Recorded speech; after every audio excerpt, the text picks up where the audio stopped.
আসসালামু আলাইকুম। চলে আসলাম নতুন আর একটা ভিডিও নিয়ে। আশা করি সকলে ভালো আছেন। আমি আল্লাহর মতো ভালো আছি। অনেকদিন যাবত বলতেছি যে মুরগি আনবো। অবশেষে চলে গেলাম বঙ্গবাজার মুরগি আনার জন্য। ওইখানে অনেক পাইকারি দামে মুরগির বাচ্চা পাওয়া যায়। তো অনেক রকমের মুরগি, তিতির পাখি, হাঁস, নানা রকমের আর কি প্রাণী বিক্রি করে এখানে। তো কেনা শেষ, এখন বাড়ির দিকে রওনা দিলাম রিক্সায় করে। তো ইতিমধ্যে আর কি বৃষ্টি পড়া শুরু হয়ে গেছে। এই যে মুরগিগুলা দেখতে পারতাছেন, বৃষ্টির পরিমাণ হঠাৎ করে বেড়ে গেছে। আকাশটা কি জোস! কিন্তু এই যে রিক্সাওয়ালা মামার দেখতে পারতেছেন পুরো ভিজে যাইতাছে। এমনি ক্যামেরাতে বোঝা যাইতাছে না, কিন্তু বৃষ্টির পরিমাণটা অনেক অনেক ছিল আর কি। তো একটা জিনিস অনেক খারাপ লাগছে রাস্তা দিয়ে আসার সময়, এই একটুখানি রাস্তার ভিতরে যে কয়েকটা অ্যাম্বুলেন্স দেখলাম, আর প্রত্যেকটা অ্যাম্বুলেন্সের ভিতরে আর কি সিরিয়াস রোগী ছিল। তো বাসায় চলে আসলাম মুরগিগুলোকে নিয়ে। এখন বারান্দায় যে আপনাদেরকে দেখাবো কি মুরগি আনলাম, তো আপনারা এখনই দেখতে পারবেন। কাটাকাটি শুরু করে দিলাম, তো এখনই দেখবেন কি মুরগি আনছি।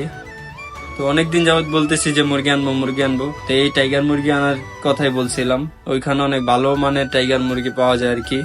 আজকে যেগুলো আনছে এগুলো অনেক ভালো মানের, আগের গুলো তো আপনারা দেখছেনই। তো আর আজকের বাচ্চাগুলোর সাইজ অনেক বড় ছিল অন্য দিনের বাচ্চাগুলোর থেকে। এই যে আগের গুলা, এই বড়টা দেখতেছেন, এটা টাইগার মুরগি ছিল। গতবার 2টা আনছিলাম টাইগার মুরগি, আর 27টা ওই সোনালী মুরগি আনছিলাম। বাইরের ওয়েদারটা তো দেখলেনি কি অবস্থা। এই ওয়েদারের মধ্যে চলে গেছিলাম মুরগি আনার জন্য। এই মুরগিগুলো আইনা বারান্দায় ছাড়লাম। তো মুরগিগুলো সুস্থ আছে। ভাবছিলাম একটা ছোট খাঁচার ভিতরে ভরে দিয়ে দিছিল আর কি। আপনারা তো দেখছিলেনই কতটুকু খাঁচা, ওইখান দিয়ে ওইটা দিয়ে আনা আর কি টাফ ব্যাপার হয়ে গেছিল। তো এই যে ওদের খিদা লাগছে, মেবি এখনই খাবার দিয়ে দিব। তো খাবার আমি কি খাবার দিতেছি, তো আপনারা এই খাবারটা দিতে পারেন চাইলে। এটা এই খাবারের পুষ্টিটা অনেক ভালো। এই খাবারটা খাইলে খুব তাড়াতাড়ি আর কি বাচ্চা বড় হয়। তো আপনারা যারা আমার ভিডিও শুরু থেকে দেখেন তারা জানেন আমি এই খাবারটা খাওয়াইছি আমার আগের মুরগিগুলোকেও। তো সবাই একে একে চলে আসতেছে খাবার খাওয়ার জন্য।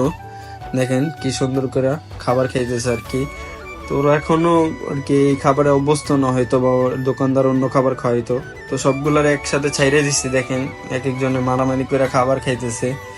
তো সবাই দোয়া করবেন আমার মুরগিগুলোর জন্য। দেখতে দেখতে কতগুলো মুরগি হয়ে গেছে, আর আল্লাহর রহমতে সবাই সুস্থ আছে, ভালো আছে।